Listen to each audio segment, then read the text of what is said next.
All right, we will move to the 2022 school performance scores. And yesterday, the State Department of Ed did release SPS scores publicly. And I did have a press conference yesterday. And it was a really high-level look at our test scores. So I wanted to take some time today to go a little bit deeper and a little bit more in depth on our data. So next slide, please. First of all, just looking at our overall district performance, and this is in line with peer districts. We did maintain a C, a letter grade of C, and you'll notice that we're comparing this to 2019. Because 2019 was the last year that we had significant data. The 2021 data, which we were able to use to some extent, but it was simulated. And of course, there was no SPS score at all for 2020. And so this is a slide that does compare us to the state as well as to the other large districts and neighboring parishes. And you can see that, we did change by 1.2 points, which is a smaller decrease than we saw in some districts, in some parishes. Certainly we are looking at this as a baseline and knowing that we will continue to know we have a lot of work to do as we move forward. But there are some bright spots. We do have 9 schools that had an A or B letter grade. Next slide, please. An A or B letter grade, and they are listed for you here. And so, always excited to celebrate the excellence within our school district and to be able to lift up when performance meets that level. We had 8 schools that improved by more than 1 point. And, when you consider the number of learning disruptions that we had between now and the 2019 data, so, beyond the pandemic, but also Hurricane Ida, and so learning disruptions and the trauma that goes along with that. And I do think that it's worth mentioning when schools are able to continue with some growth and some increases despite those challenges. And so those are listed here as the schools that did improve by at least a point or more. Also, our overall district performance across the parish, this is the letter grade distribution, and it did change slightly, and this is where we know we have work to do. The count of A and B schools decreased, while our count of D and F schools increased. So this is absolutely a point where we know we've got work to do. It's a space where we can look at things that worked well and also identify spaces where we know additional supports may be needed, but certainly attention is needed. Our overall district performance also showed that we had 4 schools that improved their letter grade. And this is kind of a big deal when you go by a full letter grade. And I shouted out Renew yesterday at the press conference because that entire network did improve and moved by a letter grade with each of their 3 schools, which is commendable, as well as Booker T. Washington improving by a full letter grade also.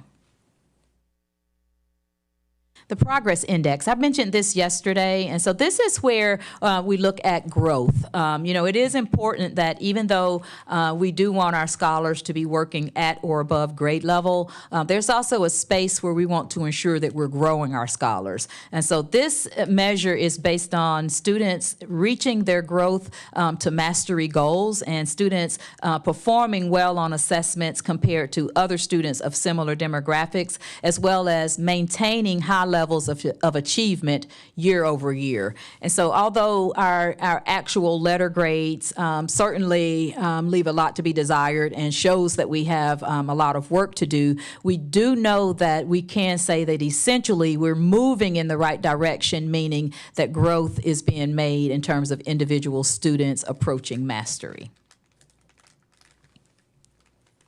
Our top gains honorees, and we did have several schools to be recognized for the outstanding impact that they had on student growth, and this is particularly around helping historically disadvantaged students excel. And so when we think about our high poverty rates, that certainly comes to mind for all of our schools that are listed here. And you can see the 7 schools here that are going to be recognized as top gain honorees. And similarly, our opportunity honorees, and this is looking at it through an equity lens, and so again, where we're looking at poverty and other attributes that certainly present challenges across the board, and these three schools make gains so that they will be recognized as opportunity honorees. Now, our opportunities for growth, and this is where we're going to have to really have some tough conversations and get real in terms of who we are as a school district and what we consider a quality school. We have 11 schools that received an F, including 8 schools that dropped to the letter grade of F between 2019 and 2022. And these are the scores for those schools. And, again, just areas for growth, opportunities for growth, and knowing that we've got to dig deep in terms of looking at root causes, while at the same time looking at exemplary performance and exemplary practices, even within these same schools, because this certainly does not necessarily mean that we've got a quote-unquote bad school. I'm a firm believer that we're more than a test score. Our schools are more than a test scores, more than a letter grade. And so even as we look at these numbers, we certainly want to dig deeper and consider root causes. Also, opportunities for growth. We had 11 schools that fell by more than 10 points compared to 2019, and those schools are listed here as well. And for me, this slide really demonstrates that the pandemic, the learning disruptions, Hurricane Ida, it was hard for everybody. And so you'll notice that these aren't schools that are extremely low across the board. So we've got schools that still maintain a B, but had a decrease over the time of between 2019 and today. And so we're certainly going to be holistic as we look at that data.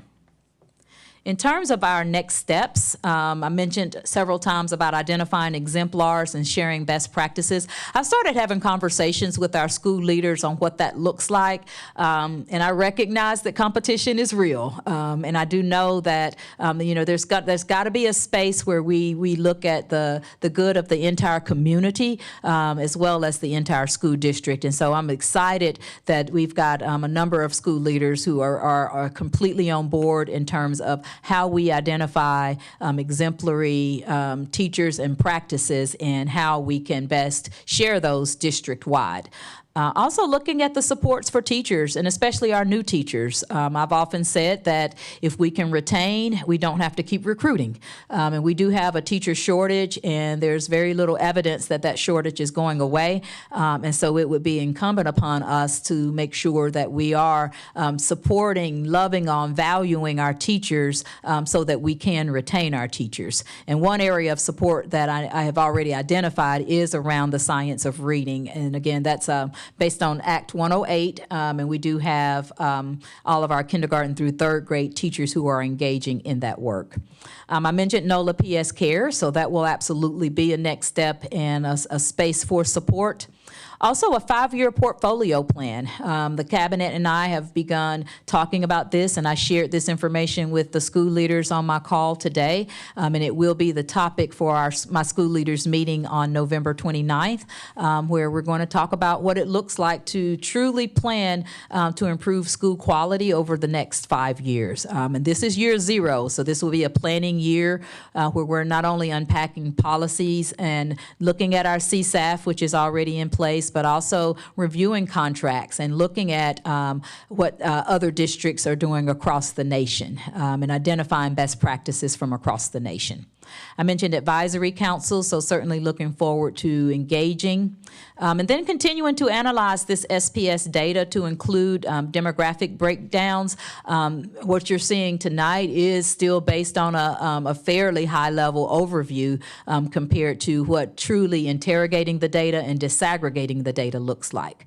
And then I do look forward to the continued community and school engagement. This is just a website for more information. It's the Louisiana State Department of Ed. And then the final slide it breaks down our framework for the SPS scores and just shows what the breakdown is for elementary as well as secondary schools in terms of how SPS is determined.